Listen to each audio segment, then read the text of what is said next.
Selamat pagi dan salam Malaysia Madani, bersama saya Bumawin dalam Berita Pagi Sarawak edisi Rabu 17 Januari.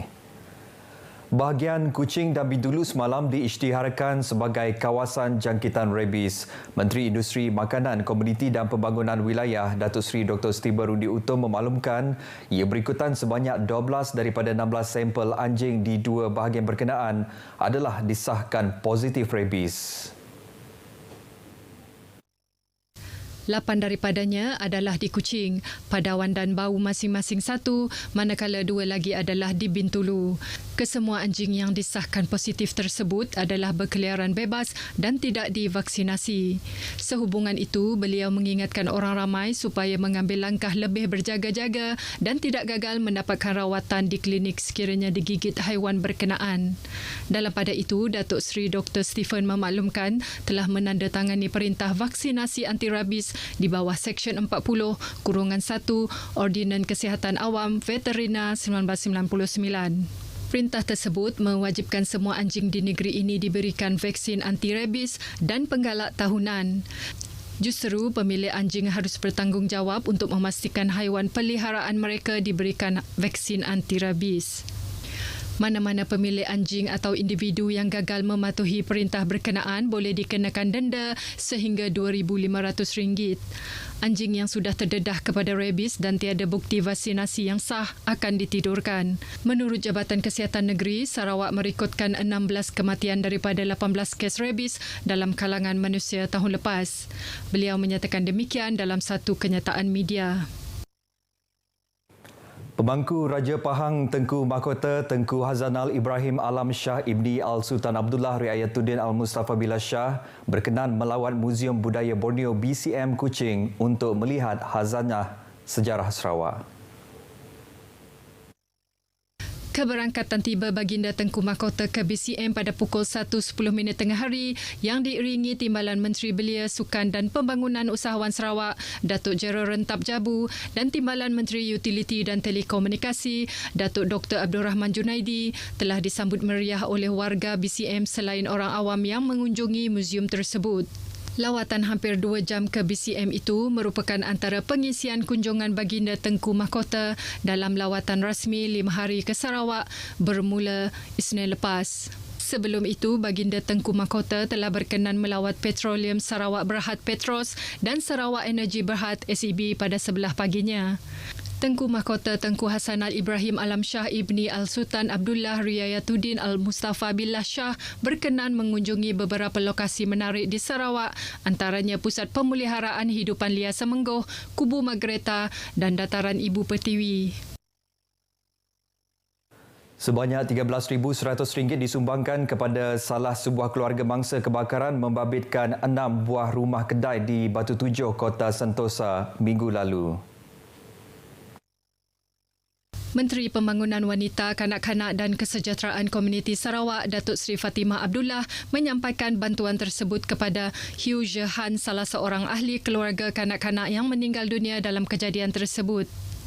Datuk Seri Fatimah memberitahu antara bantuan yang diberikan ialah wang saku, pakaian, peralatan sekolah dan kelengkapan tidur. Mangsa turut menerima bantuan pemulihan perniagaan kecil bagi memulakan perniagaannya semula kerana sebelum ini beliau adalah seorang peniaga selain menerima bantuan bahan binaan kediaman. Kejadian kebakaran pada Selasa lalu telah memusnahkan 6 buah rumah kedai.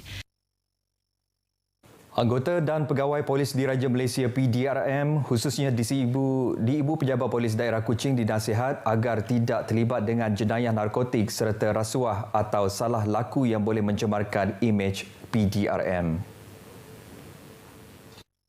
Ketua Polis Daerah Kuching, ACP Ashmon Bajah berkata perbuatan yang tidak berintegriti itu akan melumpuhkan peranan PDRM yang menjadi pelindung kepada masyarakat.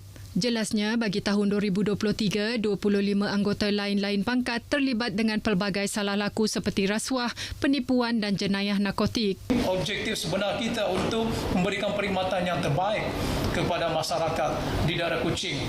Jadi kalau kita tak mempunyai satu tahap disiplin yang baik, kita tiada tata kelola yang baik, kita tiada integriti yang sempurna, ini akan merosakkan kita. Dia akan menghancurkan fokus kita untuk melaksanakan penugasan sebagai seorang polisi yang betul-betul diharapkan oleh undang-undang dan diimpi-impikan oleh masyarakat. Beliau menyatakan demikian dalam sidang media Majlis Ikrar Bebas Dadah, Bebas Rasuah dan Akta Rahsia Rasmi Peringkat Ibu Pejabat Daerah di Kuching di Ibu Pejabat Polis Kontijen Sarawak. Sementara itu, seramai 130 pegawai-pegawai kanan DIPD Kuching menyertai majlis tertutup berkenaan. Lembaga Pemasaran Pertanian Persekutuan Fama Negeri Sarawak terus komited membantu para petani di negeri ini memasarkan hasil pertanian mereka. Pada musim kali ini, Fama menganggarkan membuat pembelian sebanyak 25 tan metrik rambutan anak sekolah beserta ladang kontrak di Seri Aman. Satu perjanjian jual beli antara Fama dengan 12 peserta ladang kontrak dari Rumah Nimong Empelanjau telah diadakan baru-baru ini dengan Fama menawarkan purata harga ladang RM4.20 sekilogram. Fama menerusi satu kenyataan berkata dari tahun 2004 hingga 2018, pihaknya telah membeli rambutan anak sekolah sebanyak 453 tan metrik dengan nilai 1.13 juta ringgit. Ekspor ke luar negara pula telah dimulakan pada 2015 hingga 2018 dengan jumlah keseluruhan sebanyak 11,916 kilogram. Dengan nilai pasaran ekspor RM105,000, rambutan anak sekolah keluaran Seri Aman pernah memasuki pasaran China, Eropah dan Timur Tengah. Manakala untuk 3 tahun berikutnya dari 2019 hingga tahun lepas, Fama Sarawak telah membeli kira-kira 249,600 kilogram rambutan anak sekolah Seri Aman dengan nilai belian RM467,292. Lembaga Air Kuching KWB memberi jaminan bekalan air akan terus disalurkan kepada pengguna walaupun berlaku kebocoran air di kawasan berhampiran jejambat BDC Jalan Tun Jugah di Bandaraya Kuching. Menerusi satu kenyataan, KWB memaklumkan kebocoran dilaporkan oleh pengguna pada 8 Januari lepas dan tindakan segera telah dilakukan untuk mengenal pasti puncanya. Terdapat 3 saluran paip utama yang ditanam bersama dengan kabel utiliti lain di sepanjang jalan berkenaan. KWB telah menjalankan beberapa ujian injap dan pengasingan antara sambungan minggu lepas. Kerja-kerja mengenal pasti punca kerosakan akan diteruskan dengan memastikan gangguan bekalan air yang minimum kepada pengguna di kawasan BDC. KWP akan melakukan kerja pembaikan dengan segera sebaik sahaja kerosakan telah disahkan dan pengasingan paip telah dilakukan. Dalam pada itu, KWB akan membekalkan air ke kawasan yang menghadapi tekanan air rendah menggunakan lori tangki air. Pengguna dinasihatkan untuk menyimpan air bagi menghadapi sebarang kemungkinan kerana kerja pembaikan akan menjejaskan kawasan yang besar. Acara tinju Sukan Sarawak Suksar berlangsung meriah di pekarangan Stadium Tertutup Sibu pada Isnin lepas dengan penguasaan petinju dari Zon Selatan dan Zon Utara. Pengurus pasukan Zon Selatan Gulbuddin Rahman berpuas hati dengan prestasi yang ditunjukkan 5 daripada petinju mereka berjaya mara ke perlawanan akhir. Saya harap apa yang mereka fokus selama kita berkampung di Sibu ni, mereka akan teruskan dengan fokus mereka dan akan membuat yang terbaik untuk final.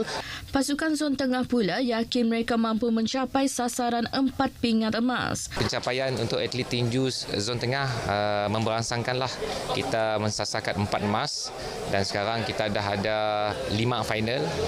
Kita harap pencapaian lebih baiklah. Dalam pada itu, masa depan sukan tinju di Sarawak dilihat cerah dengan munculnya bakat-bakat baharu pada Suksar kali ini. Petinju Sarawak nang cantik semua. Aku tengok pun nang steady lah Sarawak.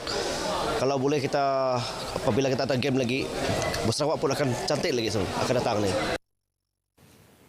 Baik saudara, berita pagi Sarawak berakhir di sini. Seterusnya ikuti Stadium RTM selepas ini untuk perkembangan sukan tanah air dan antarabangsa. Saya Bumawen dari sungai hingga segara. Palestin pasti merdeka.